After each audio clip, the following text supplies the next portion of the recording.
What up? It's Trent Out Loud, and I'm back with another episode. All right, depending what time zone you're in, it's Saturday morning or Friday night. So guess what that means? I still get to yell out, it's Friday! 2 days in a row I get to yell it out. I like that. All right, you guys. Yes, this is a Friday night episode. We told you guys that we would do that if there was interesting stuff that happened in the Diddy trial. So yes, this is an extra episode, but it will also stand for Monday's episode because you know that we are going to be at the Diddy trial starting this Monday, but I'll tell you a little bit about that more in the show, okay? I have two lead stories for you. We're going to kick it off by talking about Jane's second day on the stand, more bad news for Diddy. And also, we're going to do a little bit of a deep dive if Diddy is tampering with the witnesses. We told you about that yesterday. I got some more information today. In quick news, quickly, we're going to talk about Diddy G, Elon Musk, Donald Trump, Tesla, Cardi B, and Stefon Diggs. We have a little bit of comments of the day, no social discussion, no question of the day, and a little bit of sports news. It's a special episode, all right, y'all? It's not a full episode. Y'all know what time it is. Turn your TVs, radio, your devices up. I'm about to start this special edition show. Let's go. Our first lead story. All right, so like I said, we are going to cover Friday at the Diddy trial. This was the second day in a row that Jane has taken a stand. We know a little bit more about her today. We're going to cover that. Again, pardon my notes. I'm going to be a little all over the place. I'm taking little bits and pieces from different people who I know that's in the courtroom, some things that are online, some things from the transcript. So I'm sure you guys are used to that by now, but give me some grace, okay? This is my last day covering the Diddy trial from my studio here. I cannot wait. Instead of hearing from other people and online and doing all this stuff, I'll be able to tell you live, direct from the courtroom. We're going to be coming out at lunchtime and doing a live. And at the end of the day, we're doing a live. I won't be behind on any information, nothing. I'm really, really excited about it. All right. So my last Diddy trial not from the courtroom. All right. So Jade, just to remind people or for the people who missed yesterday's episode, Jane is Diddy's ex-girlfriend. They dated from, if I'm not mistaken, 2020 or 2021 till present. She was with him when Diddy got arrested. Keep that in the back of your mind for some things that you're going to find out, okay? Yeah, they were together in a 4-year relationship. And Jane is up there testifying to SEX trafficking, forced fraud and coercion, and SEX trafficking for the sake of women selling themselves, okay? I'm going to give you guys a little bit more of a recap of yesterday. Like I said, doing it from here, I'm a little bit behind. I got to wait for, people to call me and talk to me or whatever. So normally the next day I fill you up on things that I didn't have yesterday. Again, this will be the last time we're doing this. So a couple of things. Like I said, when you read transcripts and when you see things online, you don't get a feeling. And I like to tell you guys the next day, the feeling that people are feeling in the courtroom, because words are one thing, but feelings, emotions are another. And that's really important to me because that's what the jury is seeing and feeling. When somebody's talking to you, their facial expressions, the way their hands are moving, the way they're slouching, the way they're sitting up, their intonations, the how quick they're answering, you can't get that from a text message or you can't get that from online. This is what somebody said to me and a few people. She's coming off a little bit opportunistic, okay? And sorry, I just want to say something. They're painting the picture that she's a little bit like Cassie, or sorry, hold on, getting ahead of myself. It's Friday night, sorry. The prosecution is trying to paint her to be like Cassie. She is the charge for SEX trafficking. One is Cassie, the other one is her for forced fraud and coercion.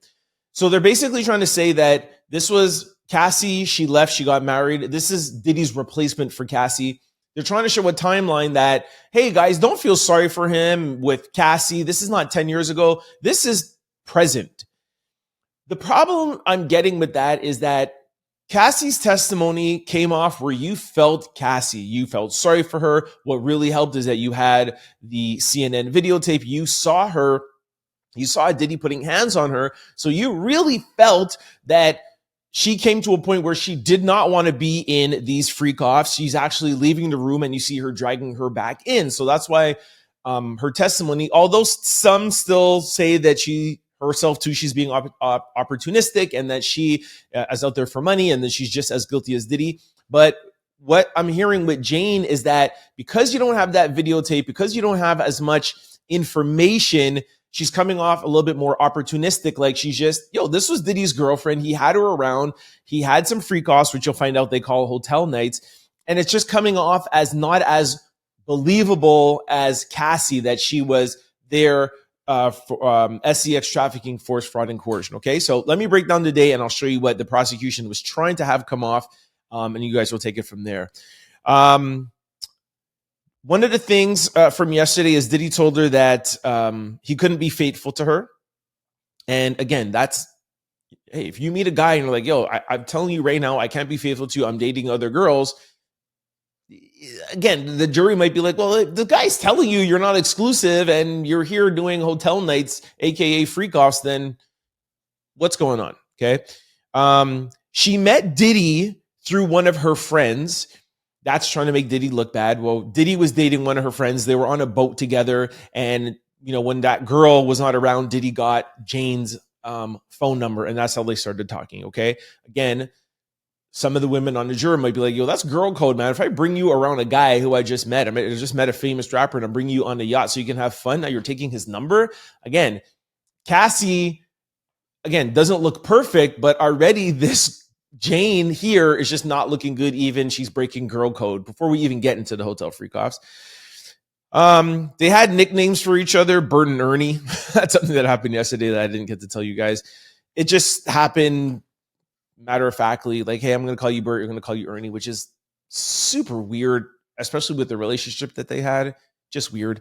Her only source of income, she didn't work. She's an influencer. Her only source of income was her baby daddy, and Diddy gave her $10,000 a month. I have a little lower here in my note that notes that she signed what they called a love contract for 2 years where he'd pay her $10,000 a month. And for that exchange, they would date and obviously have SEX, and they don't really want to say the hotel nights or freak off nights, but that's kind of like what she's alluding to, okay? Some people are feeling like she's not coming off as a victim. She's coming off as a girl that just wants to come out here and get money. Again, that's just feedback. This is pretty important. So the feds are quote unquote forcing her to testify because they gave her an ultimatum. Either they could charge her because she was bringing around DRUG for Diddy. She was one of Diddy's mules. And I guess they kind of caught her in there, or they have some sort of evidence. So they're like, look, you can either testify against them or you could be a co-conspirator. So she's up there testifying for her immunity. She doesn't want to be up there. Okay. So that was really yesterday. Let's get to today. She said a lot of their problems came about when Young Miami came in the picture. Yes, she did name Young Miami. She says that she would see Diddy, for Young Miami's birthday, renting a plane, having a party. But for her birthday, they went off and did freak offs. Okay, I'm going to just keep on calling them freak offs. They call them hotel nights, but I don't want to confuse people. It's freak offs, okay? Cassie called them freak offs. Her, he called them hotel nights. I think some other girls, he called them like king nights. Let's just call it freak offs so everybody's understands what we're doing. So she was like, for my birthday, we had to do a freak off. Young Miami gets a private jet or whatever. So Diddy, and I think there's text messages to this too, where Diddy was trying to convince her, Young Miami, I run her podcast on Revolt. She is a business partner, and we just have this persona that we put out online or on social media for people to think that I'm with her. We do know that she was with her, but he was trying to convince her, like, that's why she gets those things. And actually, she was actually getting, I think if I'm not mistaken, $100,000 a month. Okay. So she was jealous of Young Miami. Okay. So one time, I think it was before or Young Miami, she suggested to Diddy that and this is her admitting to this, that she wanted to volunteer to do an all-star freak off where she was going to gather 2 or 3 of their hottest guys that they normally bring around, and she was going to do an all-star night for him. So this is what she's trying to say is, I know he liked this. Remember I told you yesterday, it started out that she liked doing it too. It was fun, but then it got to being like a job and she didn't like it. Again, that is force, fraud, and coercion, etc. So she brings up one night of saying like, hey, we're going to have an all-star night where we're going to have like 4 guys in one night. Diddy's like, I bet. Now, Diddy knows in the back of his head, yo, you're doing this because you're jealous of Young Miami or some other girls or whatever, but I'm down because y'all know that Diddy is freaky deaky and he loves his freak offs. So boom. If I'm not mistaken, it's like the day of or the day before, she says like, look, to the prosecution, like, hey, I really wasn't in the mood to do it. Plus, it was my time of the month. So she texted him and says, yo, like, sorry, things came up, but I can't. Yo, I knew this. I knew it was fake or whatever, blah, blah. So she goes to the bathroom, takes tissue, and she sends him a picture of it. And she's like, yo, I'm not lying to you. It's my time of the month. He still is not happy. She says that, hold on, let me just get my notes here. He said that he doesn't care. That was in text message. Like, I don't care if it's that time of the month from you. She then went and figured maybe he thought she was lying. She took out her full on tampon. Sorry if that grosses some people out. Took a picture and sent it to him and was like, here, look, this is not fake. He texted her back. I don't know if it's exactly that same timeline, but he texted her back and says, yo, you better get on your job. Now, the reason why that text is bad is that now it goes away from, because a lot of people are like, this case is, what is this case? This is just Diddy being a crazy ex-boyfriend. If this is a contract, you get paid $10,000 and this is your job, that's illegal. I'm going to summarize something up here for you guys. I have my notes. I hope I remember to get to it after all of this, but I just want to remind you guys that that P word, like selling stuff for money, it's illegal. So Diddy paying for money or having a contract and it's like, yo, this is your job. I know that us as a society has gotten used to it and people joke like, oh, it's the oldest profession, whatever. It's still illegal. Just plain and simple. Just want to remind everybody that. Okay. So him saying you better get on your job, not good. Now, here is the part where it comes to the fraud. Remember, SEX trafficking is force, fraud, and coercion. Force, fraud, or coercion. So this is where it kind of just walks the line a little. Y'all let me know what you think in the comment section below. But one of the incidences that they're using is, I think it's Maui, if I'm not mistaken, but he promised her or he took her on a trip. Let's say, pretend it's Maui. Okay, let's go to Maui. Just me and you, babe. It's just going to be us. Love you. You're my girl. Our love contract. I don't know if it's how that's your girl, but you have a love contract for $10,000. Whatever. I digress. They're on vacation. They're chilling. And apparently, I think his name was Paul. I don't have the name written down. But Paul comes out, who's one of Diddy's personal trainers. And he's like, yo, we're having a freak off tonight. And she's like, yo, what? Like, what are you talking about? You told me that I was coming out here for a vacation, a boo vacation. What do they call it? A vacation. And yo, now we got to do freak offs. This is not what I want. So they're saying that that is fraudulent. Now, remember I told you in the beginning where some people are saying that this testimony is really not all it's cracked up to be. She's not really a victim or whatever, because do you guys think that that's fraud, or is that a dude lying to his girl? Like, is that fraudulent, or is that him lying? I'll leave that up to you. I also wanted to make a special note about culture, and I hope I'm going to remember to talk about it after. But I think the prosecution doesn't really understand like our culture, but maybe we have our culture backwards, and we're just too accepting of our culture, and these 6 prosecutors who are not in our culture is like, we don't care about your culture. This is illegal. But anyways, that is supposed to go under fraud. He fraudulently told her they're going on vacation and it ended up being a freak off, which is quote unquote a job. It's very technical. Anyways, Diddy right now, today, is still paying her rent. Yes, Jane on the stand who's testifying against him. Diddy is still paying her rent now. Remember, I told you this was his present girlfriend until he got arrested. It seems to me like he is probably still paying her rent and maintaining that contract because he knows that the government is making her testify. And I guess he feels like if I continue paying her rent, then she'll get up there and testify, but maybe not totally sell me out. Who knows? But as of today, he's still paying his rent. Yo, did he? He is a straight up fool, man. Anyways, let me continue. So yeah, the house, paying rent. The house she's living in right now, they used for freak offs. So somebody was saying like the $10,000 a month, right? You're like, wow. First of all, a lot of people are saying that's so low. I mean, Diddy's a billionaire, and I agree. Young Man is getting 100,000, but that just shows he really didn't care that much about her.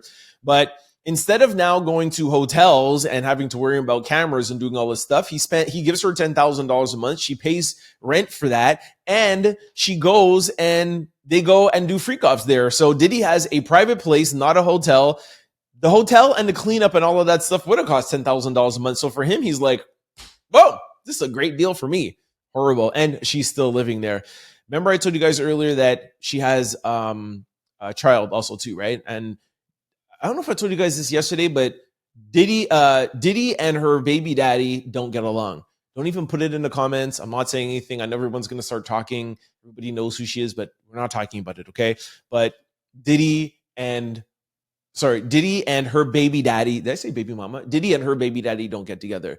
Now, sidebar, when this comes out now in the transcripts and it's now found out that the house that she's living in, she did freak offs with Diddy, but where was the kid at this point? Because the kid's supposed to be living with her. Because remember, her baby daddy, her only source of income is from her baby daddy and Diddy. A tangle web people weave. Okay, let me continue. Okay, I already told you guys a 2-year love contract. Okay, here's where I go to my phone. So here they're proving about a worker named Sly, which was somebody who she really liked and Diddy liked because he was okay, here it is. So Jane testified that Sly became one of their routine guys who they had freak offs, hotel nights or whatever, flying Sly to other cities for freak offs and paying him for his services. She noted they even had a rendezvous at the Trump Hotel in NYC. Jane's testimony about Sly is significant because it seems like this is the first time prosecutors are explicitly trying to tie Diddy to flying somebody across state lines for SEX in exchange for money. Remember, I told you one of the things that I want to talk to you guys about is it is illegal to pay somebody for SEX. So she is there testifying. Sly, can't remember where he is, either in Miami or whatever, but she was like, yo, he was one of our favorites. We flew him in here. We flew him in there. Boom, boom. That's one of the charges done. So that was Sly. So that came today. Just want to remember, I heard somebody talking about this. I don't remember where it was, but the SEX trafficking just for paying somebody for their services, that is such a minor thing. I don't mean minor in a sense that it's a minor charge, but it's a minor jail sentence. He will get off on, if that's the only thing he's found guilty of, and I promise you, beyond a shadow of a doubt, Diddy will get found guilty for that. I've been telling you guys that all week. Like, he will get found guilty for that. That's done. He will plead guilty to that if that was a plea charge.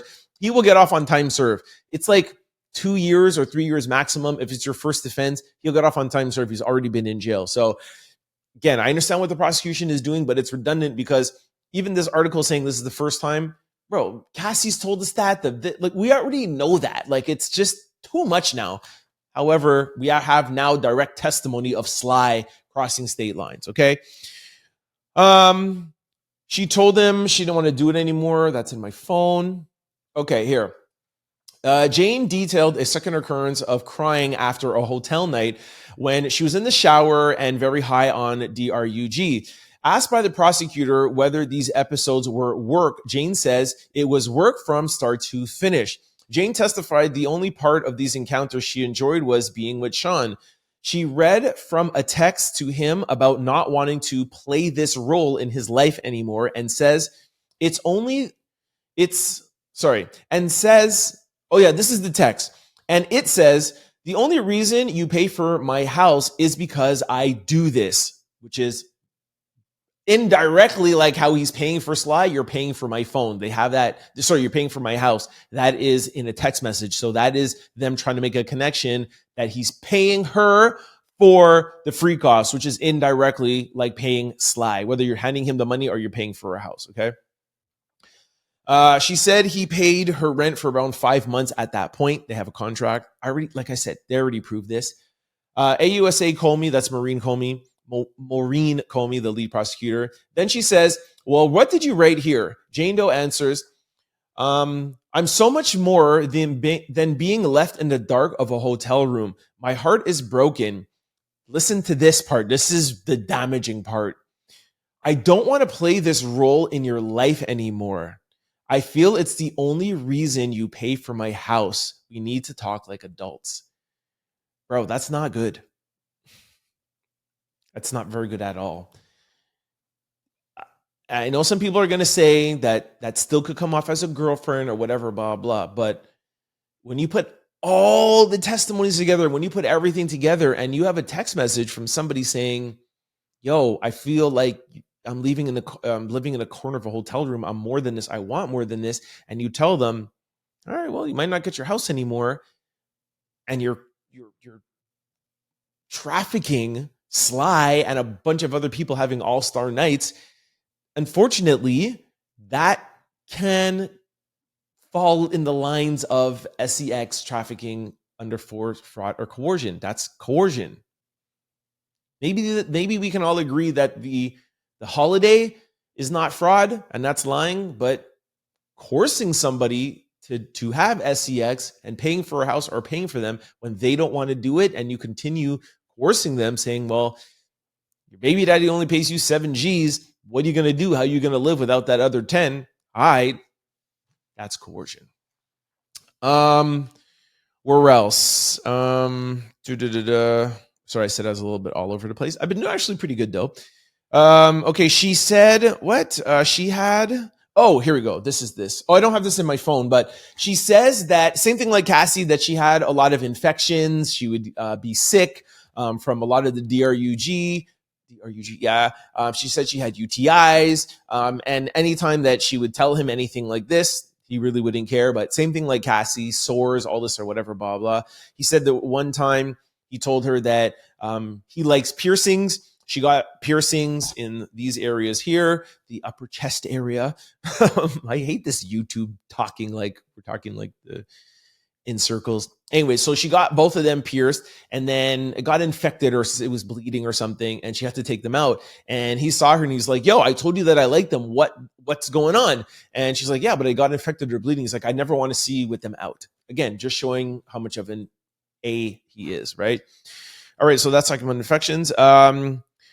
Here's another thing this is just so stupid from Diddy, man. Like, the last freak off they had were 2 months before Diddy got arrested. This guy is so dumb. Jane testified that the two had freak offs up until just a month before Diddy got arrested in New York. Now, we've talked about that day because that's the day I went viral.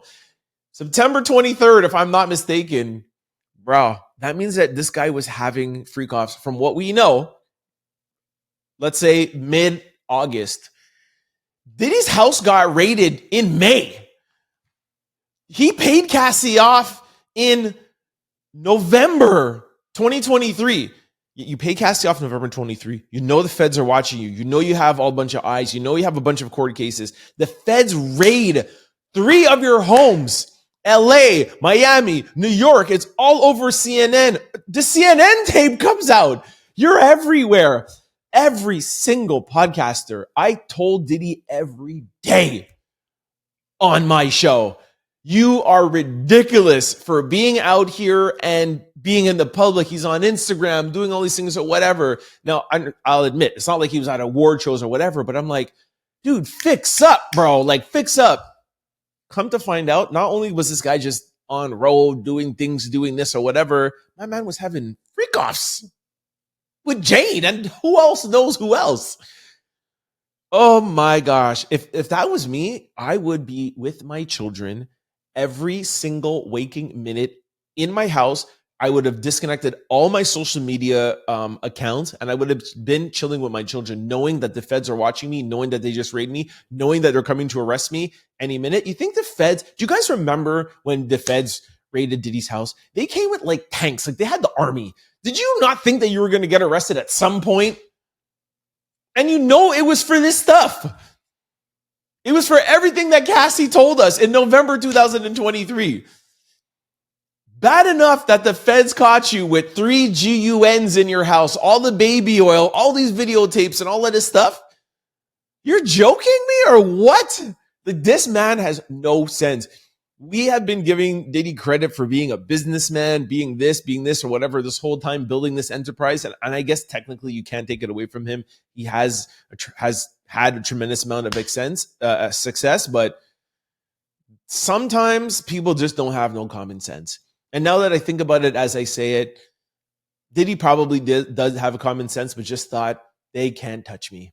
And I forgot who I was talking about. That's the problem. I realized it as I was saying it. He thinks that he's Mr. Untouchable because he's gone through so long being untouched, just paying people off. But still, you have feds and tanks and the army at your house. You have the U.S. federal investigators at your house. You call up Jane in August and be like, yo, baby, call Sly. Let's do a freak off. Let's get freaky dicky. Anyways, man, this guy is crazy work, man. Jane will take the stand on Monday. The prosecution is saying pretty much the entire Monday. Maybe by Tuesday, the defense will get to cross-examine. Hopefully, the prosecution, Diddy's defense won't take more than a day to cross-examine, because I really don't think there's much to do here to trip her up in or poke holes or to not, what did they call it? Oh my gosh. To delegitimize her. There's a word. Credibility, to ruin her credibility. I don't think it will be very, very hard. She didn't have a horrible testimony, but it wasn't in the lines of Cassie. So we'll get one more day, and then hopefully on Tuesday we could wrap up Jane. And from what I'm hearing, the prosecution is going to rest after Jane. Remember, I've been telling you that for the past week or so. They cut off a couple of witnesses. They feel like the jury is getting tired. They feel like they've made their point. Hopefully they will rest. I had told you guys that I really want to go. My point of going down is I want to see what Diddy's defense team is going to put on. I feel like we knew what the prosecution was going to be, what they were going to put on. We got a couple of surprises, but it's pretty much what we knew in all of these civil cases. And Cassie, if you read Cassie's case, you know what was going to happen. We saw the CNN tape. So we knew what that was. What is Diddy's defense going to be? What are they going to say for 2 weeks? Who's going to take the stand in Diddy's defense? Yes, there's going to be some expert witnesses. There's going to be somebody that talks about the videotape. There's going to be a therapist that probably says, well, Dawn Hughes says that, women have trauma bonding, but it doesn't mean that all women are like that. And it could be that Cassie actually wanted to stay. It could be that they're going to do their expert witness stuff, but are they going to bring in anybody else to like testify? That's what I really want to know. And we know from the interview with TMZ that their defense is going to be the prosecution is going after a black billionaire. And this is another thing that I want to summarize before I finish talking about Diddy. And that's why I have to be in court so I could smell this out and sniff it for you guys. So make sure you tune in every day and watch all the lives. I think, and this will be my prediction, we'll go back to this. I think we're about to see a shift in this case. Diddy has 8 of the best defense attorneys in the US, and he has a crap load of money. if they get on the stand and they have witnesses that say Maureen Comey, she's prejudiced, she likes going after black men, the state goes after this, what happened to the Abercrombie and Finch guy who he got bail, why didn't Diddy get bail, and they turned this into a racial thing, and y'all know how especially the US gets when there's race involved. Imagine that's going in the courtroom and there's testimony with any of these 6 women having any sort of racial prejudice against black minorities and justices, something like that. If there's some testimony with that, and now Diddy spends money on a PR campaign on social media and flips the script, and we find out that this case is all about taking down a black man, if they have an inkling of evidence, this is done. This is a whole thing. There's already a lot of people just in my comment section alone that says, leave Diddy alone. He didn't do anything wrong. He was just playing these girls. These girls had every opportunity to leave. What are they doing? This is a money grab. Da da blah. Da da da da. These people are working for him. They just want to be famous. Just imagine that people are saying that, and Diddy hasn't put on a defense yet. Now y'all understand why I want to be there. We haven't seen his defense, and he has pretty much the 8 best defense attorneys in the US, in the United States of America. One that defended Donald Trump, one that defended Young Thug, Nicole Westmoreland, who she sued somebody and she put somebody in jail for sex trafficking and R-wording her. She's a black woman. There's ethnic people on his side. This could be crazy, y'all. Hence the reason I am going to be in the courtroom every day, coming out, giving you guys play-by-play and everything that's going on. Y'all know I like to do the nuances and the underlying, not just words that we see on the screen. All right, so that was Friday. Now you know why we had to do a special episode. I couldn't just wait till Monday to tell you that. This will be old news. So let's go on to a couple other things. We're going to get through things very, very quickly here. And make sure y'all tune in Monday. When you come to my YouTube channel, it won't be under the traditional video. It will be under lives. I will be doing lives for lunch and after court. I will try my best at night to maybe do a summary and post it in the normal video section, and it will be a podcast. But if I can't, just go over to the live section, okay? Yes, I was supposed to say I'll see you on Monday. I got a couple little things. I still have to make it like a full show, okay? Let's go to our second lead story. Our second lead story. All right, yesterday I talked to you guys about witness tampering and Diddy, and I said to you guys, hey, you might not hear this anywhere else, but because all the other sites are all the blogs and stuff are like, hey, Diddy almost got kicked out of court because he was looking and nodding at the jurors.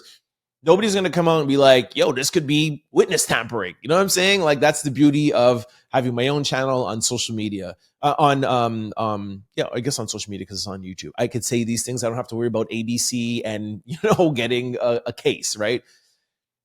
I told you guys yesterday that I think that nodding and shaking is just not nodding and shaking. I think Diddy has somebody on the jury, if not one, but 2 people who he is giving signals to, talking to, and they are going to already vote not guilty. It will be a mistrial. If there is a mistrial, all experts said that he will stay in jail and they'll have another trial, which will be crazy.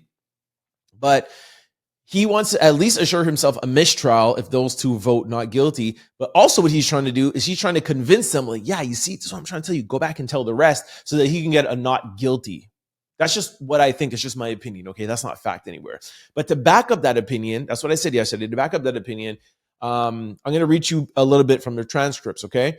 So here's a transcripts from the judge warning Sean Diddy Combs' lawyer about Combs nodding vigorously and looking at the jury, okay? So let's make a record, Mr. Agofina. Yes, Judge.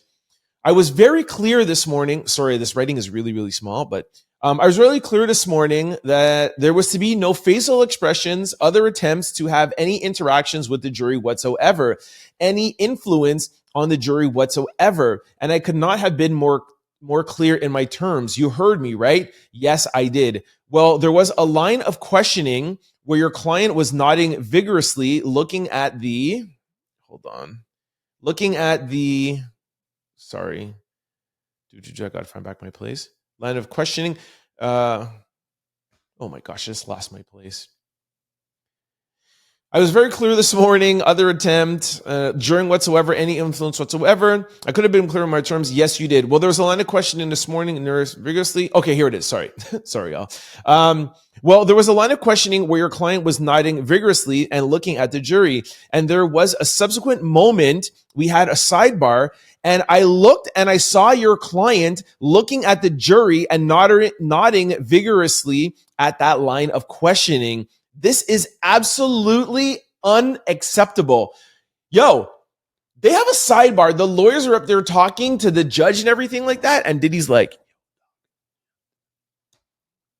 y'all mean to tell me that he doesn't have somebody on that juror? Come on. Listen, that is just crazy. And the fact that the judge is supposed to have a sidebar, but looking and checking off at Diddy is crazy. He does not trust Diddy. This judge does not trust Diddy. Horrible. Like I said yesterday, very bold, very arrogant, very obnoxious for Diddy to make that attempt. However, I have another theory. Let me get to it. The judge says, is this going to happen again, Mr. Agofino? Mr. Agofino, who's the lead lawyer for Diddy, says it is not going to happen again, Judge. Okay. Now, this is from the prosecution. It's not going to happen again. Understood. If it happens, okay. If it happens, sorry, this is still the judge. If it happens again, if it even happens once, I will hear an application from the government to give instruction to the jury of whatever they.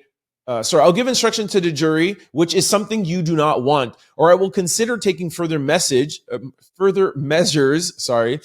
Which will result in the exclusion of your client from the courtroom. I told you that yesterday where they said, yo, I'll kick him out. And this trial can't go on. Diddy can't help his lawyers if he's out the courtroom. Do you understand that? Yes, I understand, Judge. Okay, perfect. Have a conversation with your client to make sure that he understands and that everybody should understand. That is what I really want and that I really meant it. There should be no effort whatsoever to have any interference. Understood, Judge. Okay, here's what I want to get to now. Here's the prosecution. The prosecution raised an issue earlier today as Nicole Westmoreland was cross-examining Cassie's best friend, Banna. Oh my gosh, this is so small. It's so hard to read. Okay, this is one of the prosecutors, okay? I don't have anything more to say on that, but I do want to put on record, Your Honor, that we understand the defendant is nodding vigorously in response to some of the questioning. So we just want to make sure that that is on record. And the court says, outside the presence of the jury? No, not in the presence of the jury in response to Westmoreland's question. Then Ms. Shapiro said, I think that's what Your Honor was asking us to take care of. That was my interpretation to remind Mr. Combs of the court's instruction. Then the court says, well, I'm concerned. I'm concerned in both directions of improperly influencing the jury.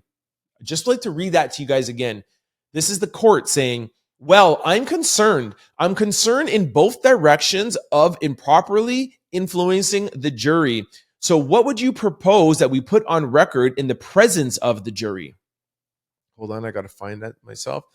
Yes. And then she said, okay, put on record that he was nodding in front of the jury. Just want that on record as a general reminder. The court says, yes, please make your record. It's there. Anything further that you would like to add, Ms. Comey? Thank you, Your Honor. The reason for the two that is related is Ms. Westmoreland is asking these questions, and then the defendant is testifying for counsel's table by nodding his head vigorously, yes, in response to Ms. Westmoreland's questions. So that is the issue that we have. And the jury is seeing it, and then we see them writing it down. So our concern is the defendant is testifying by nodding affirmatively in response to Ms. Westmoreland's questions. The court, I was very clear in my instructions this morning, and everybody understood what I meant because there was an email chain about that was going on with the both parties, and I saw it myself. So I called a sidebar. Did everybody see it? I want everybody to focus on that question. It was actual testimony, but take it as the government being observing of this question. It was a little bit confusing. And the last thing here is Ms. Comey says, I'm not suggesting that Ms. Westmoreland is intentionally trying to do this. I'm suggesting that the defendant is himself trying to take advantage of leading the question without Ms. Westmoreland's knowledge to testify by nodding vigorously in response to her questions. Your Honor, I don't think that's fair, but I will, since I'm sitting on the counsel table, I will go over to him before questioning resumes and warn him and make sure that he doesn't do it again. Okay, so I just want to read that. That's in transcripts. Now, why all of that is important? If this was a case that the prosecution wanted to tank or they wanted to do it, that alone could be grounds for a mistrial. The prosecution could be like, yo, this is crazy. We caught him doing it. Everybody caught him doing it. The court clerk, everybody, it's there on record. Diddy, I think, has somebody there, or Diddy is acting like this so that if the prosecution feels any way that they might even call a mistrial. Remember I told you, Diddy feels, even though these testimonies are circumstantial evidence, the only thing they can do, this is why I'm so interested in their defense, even if they have a defense, one of the most important things that they could do is keep on laying these little Easter eggs for mistrials. Remember we told you about Teeny Garrigo's father talking on TMZ. Why is he talking on TMZ? That could be grounds for a mistrial. The jury, there's been so many little Easter eggs of mistrials. Diddy might be like, yo, let me just, hint, fool around like I'm doing something with the jury. It goes there on record. He can call that a mistrial. That could be grounds for appeal. And they could just be sabotaging the trial. Crazy work. I told you guys, it's not just evidence. It's just not testimony. There's so many other nuances that are going down that the judge almost kicking Diddy out is not just almost kicking Diddy out. It's a lot more to that. And it could come back in 6 months, a year from now in mistrials or in appeals. So I want to make light of it. I want you to read directly from the transcripts of what's going on. Y'all let me know what you think in the comment section below. All right, this brings us to quick news. Just like yesterday, we're going to do speed news, all right? DDG's attorney released a statement after judge grants temporarily restraining order that bars Haley Bailey from engaging in any physical or emotional abuse. All right, I'm not going to read the whole statement, but I have to be fair. DDG tried to stop Haley from being able to take Halo out of the country. She's going to Italy, I think, this weekend. That did not work. The judge denied him that. But the text messages, the tracking device, it was enough for him to get a temporary restraining order that bars Haley from engaging in any more of that kind of like emotional abuse. So basically, she's not allowed to send him any of those text messages. She's not allowed to say things about him or whatever, which I think is totally fair. Like I said yesterday, I was more talking about Halo, like him saying that he wants to take Halo from her for some text messages and freaking out and being a crazy ex-girlfriend. I didn't say that was right, but that's not grounds to take away a child from their mom. But if you want to get a judge to stop her from doing that, all the more power to you. So he has a small win in court. Halo stays with Haley. Haley is no longer able to send him these text messages. What I would say to that is, I think Haley is probably off that. These text messages, if you guys don't know what I'm talking about, just go to yesterday's episode because we played you some of the text messages, or go to Out Loud Daily, our Instagram page. All of it is there. Sorry, I lost track of what I was saying now. Those text messages were from when they just broke up and she was going through postpartum. I'm not saying her postpartum is over because Halo was still 1 and postpartum could last all the way till the child was 2 years old. However, I find it hard to believe that she'd still be texting him now that they're fully broken up. Those text messages are from when he was cheating on her and all of this stuff, and a couple of months after the breakup. Not making any excuses. Guys out there are like, trying to always make excuses for the girls or whatever, blah, blah. But I really don't feel like Haley is texting him those things right now. Regardless, she's not allowed to, even if she was. DDG, you got to win. Okay, yeah, that's it. Let me know what you guys think in the comment section below. Our second quick story. All right, this was too funny to pass up. Elon Musk's 14th baby mama offers Trump breakup advice following the drama with her baby daddy. Ashley Sinclair tweeted out, "Hey, the real Donald Trump. Let me know if you need any breakup advice." And she put a picture of Donald Trump and Elon Musk. I thought that was hilarious. If you guys don't know, I'm sure you must know by now, unless you live under a rock. Elon, Trump beefing. Trump says that he's going to take away his subsidies. I have some more stuff in quick news, but they're beefing. Elon said that Trump is not putting out the Epstein files because Trump is in it. I had said yesterday that I think this is probably orchestrated for Elon to get back in the good graces of the American people that he pissed off. But I have a couple of stories that even if this was orchestrated, it's really not working out so great for him. But anyways, Ashley, you're hilarious. Our third quick story. All right, I just wanted to show you guys some more threats from Donald Trump to Elon Musk. I'm still not sure if I believe all of this. The easiest way to save money in our budget, billions and billions of dollars, is to terminate Elon's government subsidies and contracts. I was always surprised that Biden didn't do it. Before I read you the next one, hold on.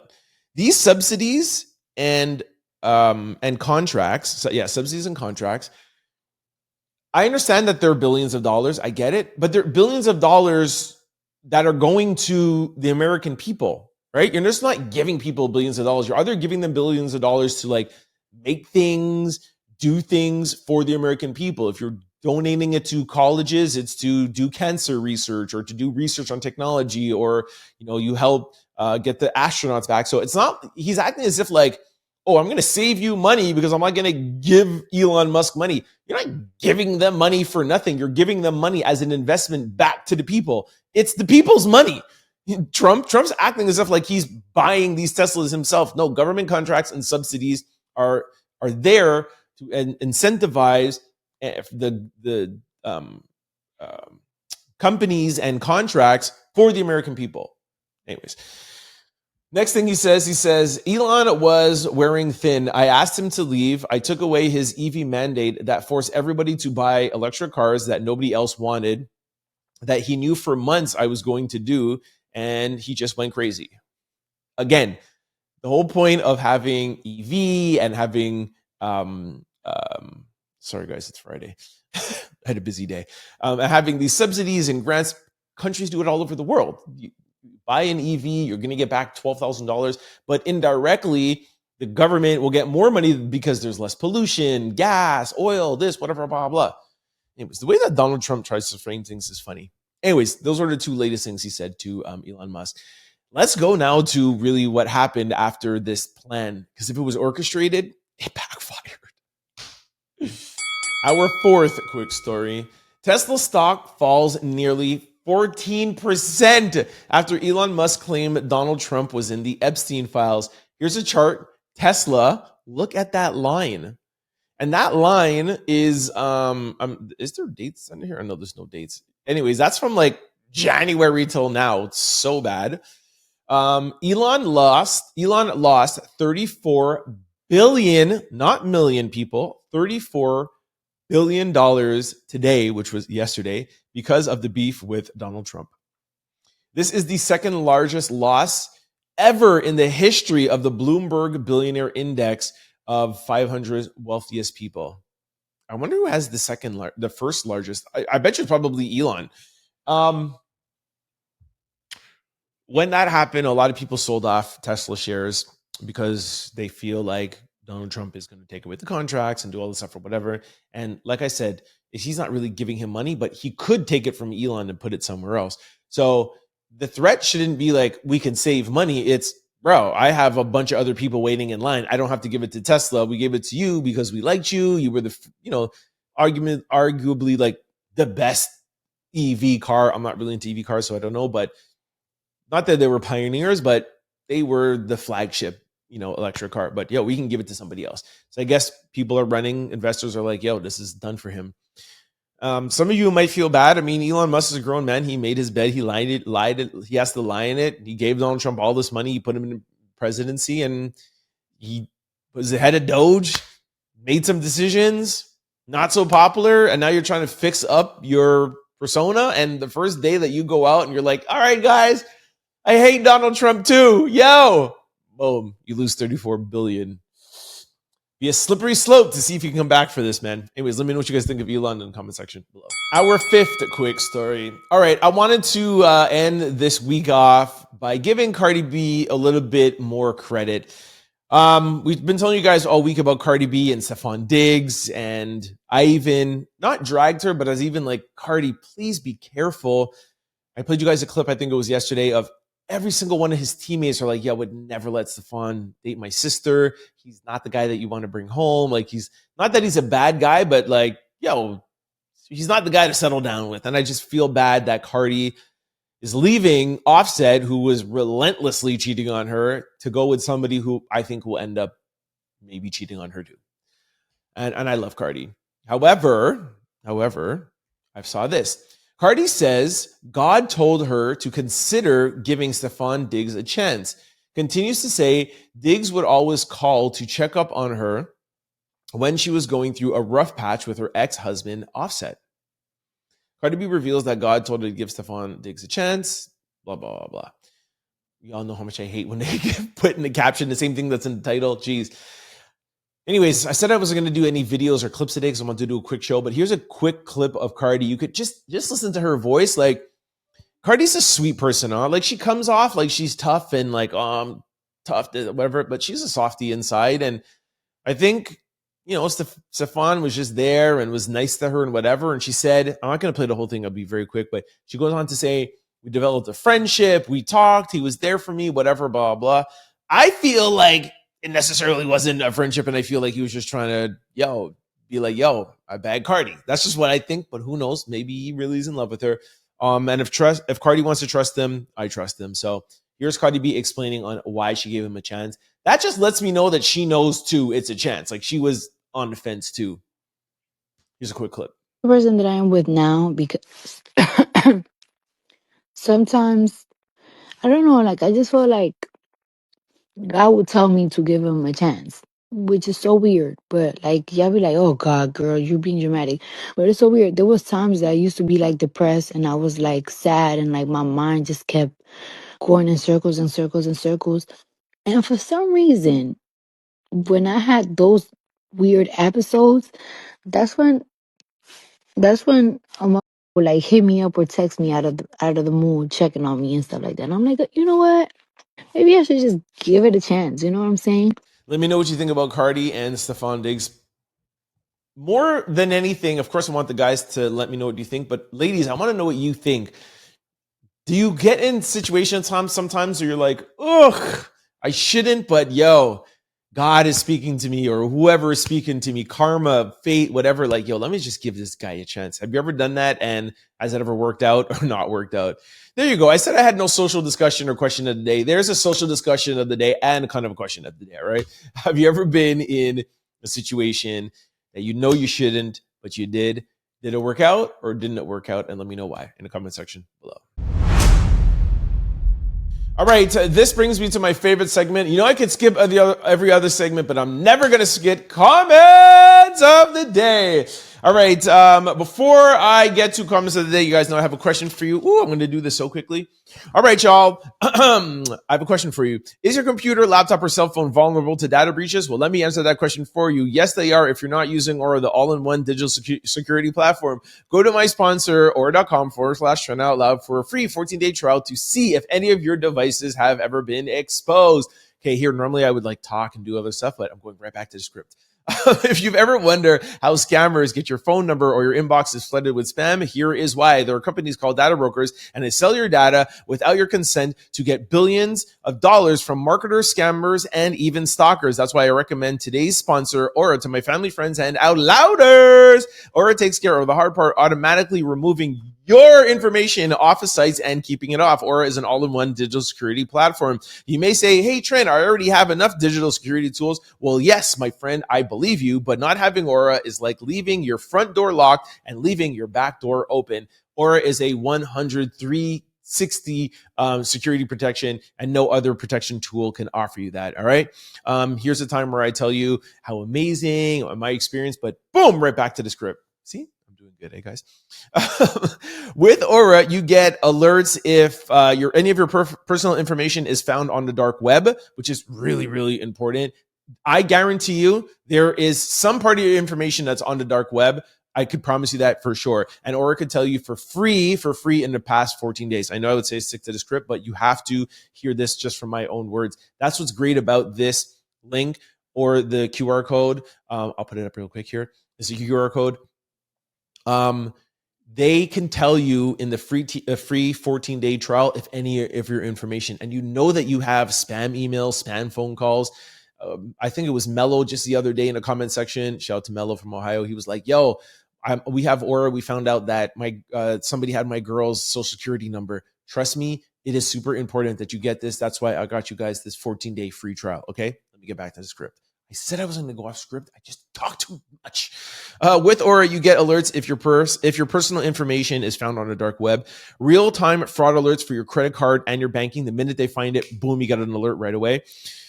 You get a secure VPN, antivirus, password protection, and they have US-based support, around-the-clock customer service, the best customer service ever. And if anything goes wrong, Aura also offers you a $5 million identity theft insurance protection package. They are 99.99999% foolproof. However, anything could ever happen. If anything does, $5 million insurance protection. Boom. That's how it makes 100%. That's why I'm confident to say they could 100% protect you, because they offer you $5 million protection. All right. Go to Aura, my link right here at the bottom, free for 14 days. Or you can go to the QR code. Again, I will put it up. Woo! That's the quickest I ever got through Aura, man. Thank you, Aura, for sponsoring the Outlouders. All right. I have a comment. Because it's a special show, I took one comment.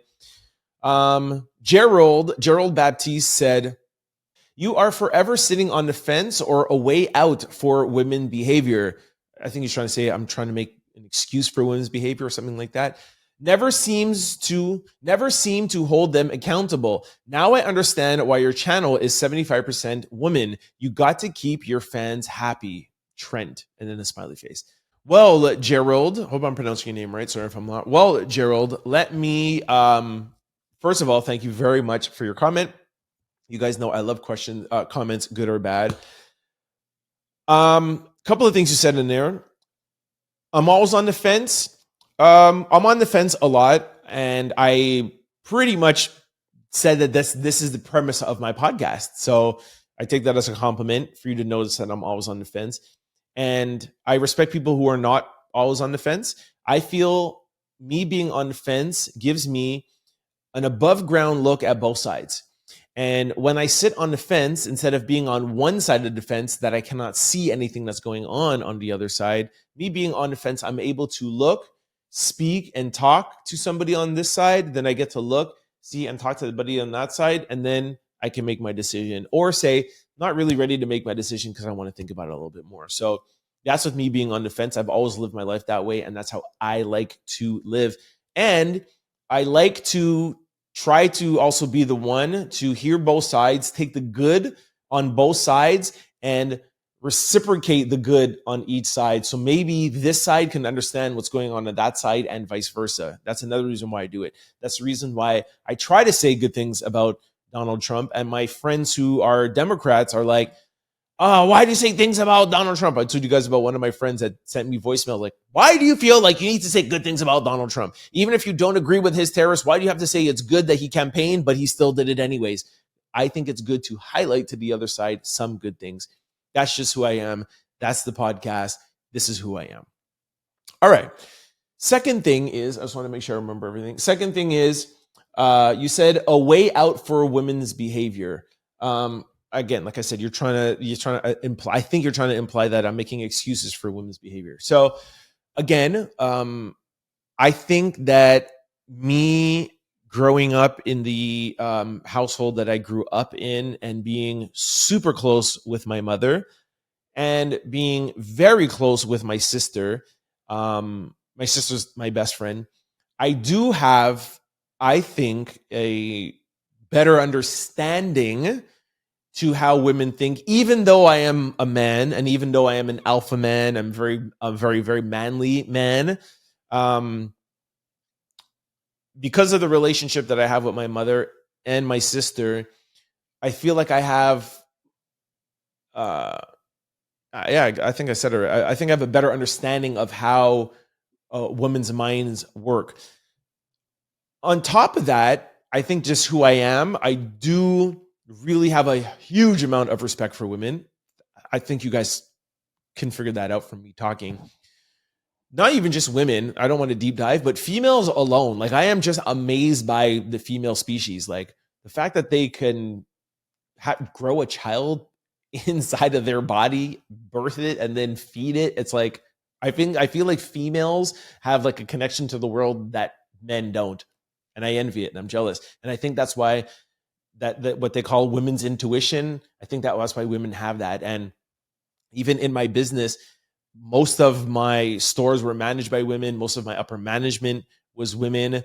There's probably like 10 women to 1 men. So 1,000%. I've even told you guys when I was in elementary school, I was in a girls club. There was like 6 girls and me. My dad was like, oh, I think Trent might be on the other side of the fence. And I've never have and never was. So yes, I do have a connection and I do get along great with women. However, even with all of that said, my guy, I'm just fair, bro. I am just fair. And when we're talking about women and their children, I with firsthand knowledge, know what my mother went through in the relationship that she was in and what my mother did for me and what she put up with and went through for me and my sister. I gave you guys a little clip about it in my book, and it's for that why I won't ride for any woman in any situation. I told you guys yesterday that I felt like Haley was bad and some of the things that she was doing. I even said today, those text messages are bad. I just said, it's coming from a woman who has just been cheated on or whatever, blah, blah. So I'm understanding where it's coming from. And I think that's maybe why you think I'm excusing their behavior. I'm not excusing their behavior. It's wrong. But I can understand where it's coming from because I understand how it feels for a woman to get cheated on and what happens to her feelings when she finds out that she's cheated on. So let's not get into it. Anyway, so did I answer all your questions? Now you understand why I don't know why 75% of my channel is women. I have no idea. This is just my video goes out and people watch it. People hit subscribe. There's no control over that. There's no marketing I'm doing. If more women follow me, it is just what it is. And like you said, maybe it's like I said, maybe I have a connection. I really get along with women. Maybe because I'm super talkative. I don't know what it is. But I don't think that you could blame that. And the last thing, I don't think it's fair for you to say that I'm playing for my audience because I am always fair. Women drag me for things that I say all the time because I feel like I am just a fair person. So I don't sit here and placate to anything. There's things that I say that some women like, some women don't like. Some people didn't like the things of how I've been. There's a woman the other day that was like, I want to skip your Diddy coverage because it triggers me. I even said in the comment section, I was like, I'm really sorry that you feel triggered, but I'm talking to you from perspective. It was like I was talking at that day about like a legal perspective. I was just like, this unfortunately is the legal system. Don't get mad at me. But there's a woman who didn't feel like I was placating to her. Some women in the comment are like, wow, I love how you're handling the Diddy trial and I love whatever. So I just don't think it's fair that you're sitting here saying that like, yeah, Trent is placating to women. Yeah, and that's about it. So now you guys know why I picked one comment because I had a lot to say on that. But regardless, thank you so much for your comment. Thank you for listening. I hope you continue to listen. Like I told Mello this week, we need more guys in here. I would love for it to be 50-50. Let's skew that line. Keep on listening and send the podcast to more of your guys because I talk about, I really, you can't sit here and say I talk about girly things. I talk about entertainment stuff and pop culture and political stuff. So send some guys over and we'll have an equal conversation in the comment section. All right. Thank you very much for your comment.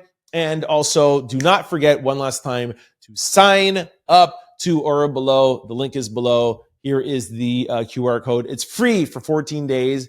Do not miss out. It's absolutely free. If you guys want to continue after, that's up to y'all, but it got you free 14 days. At least test it out. See if any information is out there. Take it off the web. Thank me later. Peace. Thanks for commenting. All right, this brings us to sports news. Jay-Z places $1 million bet on NBA Finals. Bet OKC will win in Game 5. Okay, woo! So happy. I was going to skip sports news, but I'm like, yo, I can't skip this. Yo, Game 1, crazy.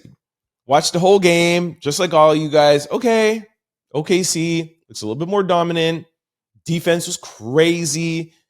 By the way, I just used the Jay-Z thing. Like, I don't even care that Jay-Z bet $1 million. So I'm not even going to talk about it. People are, oh my gosh, he bet $1 million. He's a billionaire. That's like betting $100. It's nothing to him. Okay, back to my assessment of the game. Boom. OKC, good D. Pause. Good D. Oh my gosh, I can't concentrate. What was I saying? Oh yeah. Turnovers. That's what I want to say. Indiana turning the ball over way too much. You're like, okay, OKC is going to get Game 1, but they're the stronger team. They're playing at home. Game 1, it's to be understandable. Okay. Third quarter, boom. Fourth quarter, boom. Biggest lead of the game. What is that? 15 points. And then Indiana, boom, boom, boom. 2 minutes left. You're like, what? Could they really do it? 1 minute left. And I'm sure you guys must have heard this. The first time the Indiana Pacers led in the game was 0.3 seconds left. Yo, Halliburton is crazy. Like, hitting that shot, and don't forget, SGA could have either put them up by 4 by taking a 3. He took a 2 and missed. SGA had his opportunity. He had an opportunity to be the hero of the game. He missed the shot. It's not like it was a turnover, whatever. He had a shot. It's a pretty good shot. I felt like his handle and his dribble was lazy.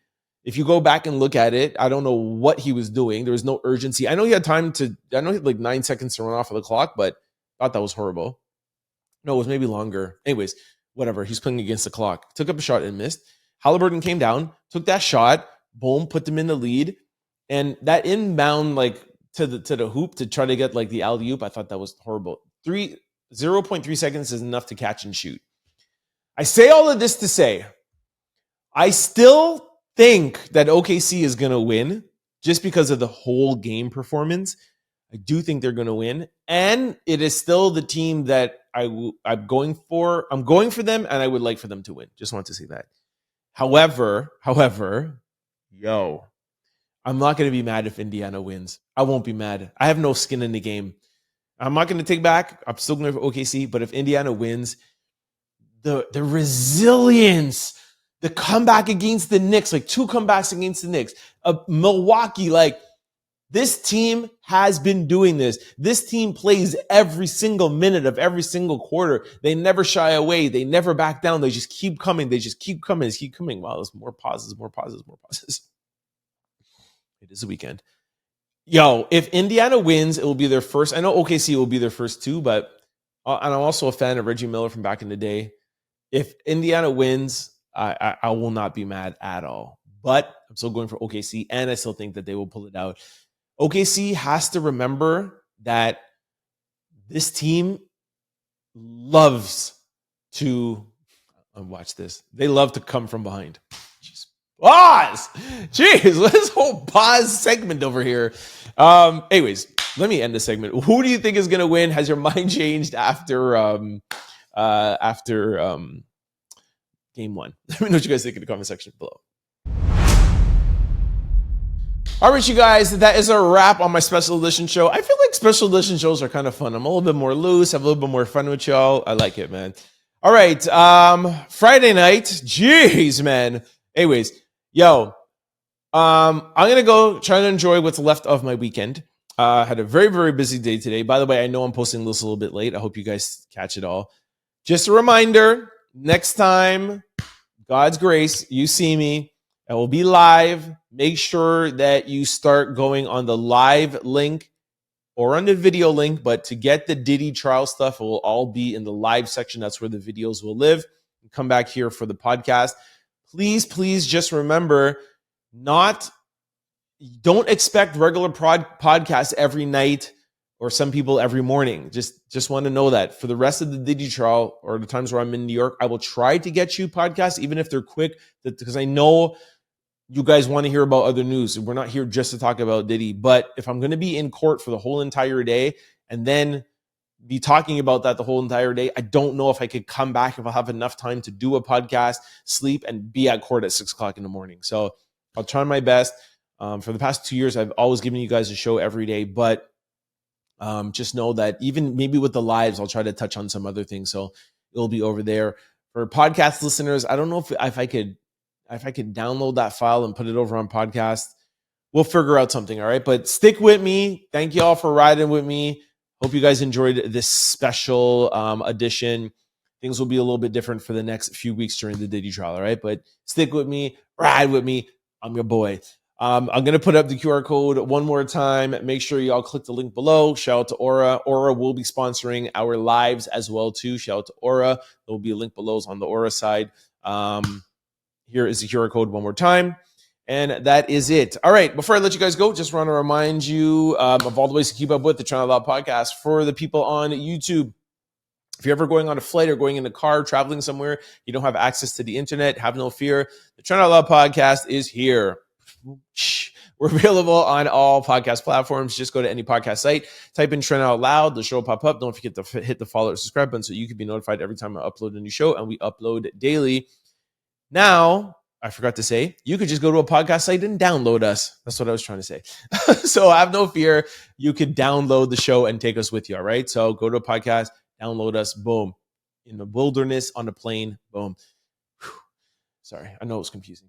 I'm rushing. Now, vice versa, I'm actually trying to move you guys here. Okay, now that was you guys here. Now, for the people who are used to being on podcast platforms and thank you very much for all your downloads and your support. However, we want you to hang out here on YouTube. Come over to YouTube. Out Loud is here. The comment section is here. It is just super, super lit. All right. Got on over to YouTube. Type in Trent Out Loud. The show will pop up. Don't forget to hit the subscribe button. Gives you entrance to the Out Loud family. Hit that like button, get the algorithming. Hey, make sure you comment. I do the show by myself every day, talking to a camera. If you guys don't answer some of my questions and you don't get involved in the comments, I'm literally just here talking by myself, and that's boring. For those of you who don't want to get into the conversation, I totally understand that, but just at least comment and say, hey, Trent, like the show, don't like the show. I hope you do like the show. I'm watching from here. This is a global podcast, and I'd like to see where y'all are writing from, okay? For those of you who want to, and for those of you who are really liking the show, please try to share with your family, friends, and loved ones because it definitely helps in growing the channel, all right? Share. For those of you who want to follow me outside the show, I'm available on all social platforms, and it's always the same handle, Trent Out Loud. I'm the most active on Instagram. I put a lot of your comments in my stories on the weekends, so check me out there. We also have a blog page on Instagram called Out Loud Daily. We just changed the name. If for you guys that were following formerly Out Loud, don't worry. It's the same site. You don't have to follow a new one. But if you're interested, any new followers, follow Out Loud Daily. Out Loud Daily. We're going to put stories throughout the day, Diddy stuff, transcripts, videos, anything, Elon Musk, Donald Trump, or whatever. We'll put it out throughout the day, and then we'll talk about it on the podcast. If you want to get some advanced stuff, or after we finish recording, there's things that happen at night, we'll post it there, right? So make sure you follow Out Loud Daily, because you know what? We're Out Loud Daily. Out Loud Daily. All right, y'all, I'm out. Have a great weekend. I hope you enjoyed the episode. I'll see you in New York for the Diddy trial. It's Friday! Peace. Don't forget to like, comment, and subscribe. It's your boy, Trent Out Loud. Peace!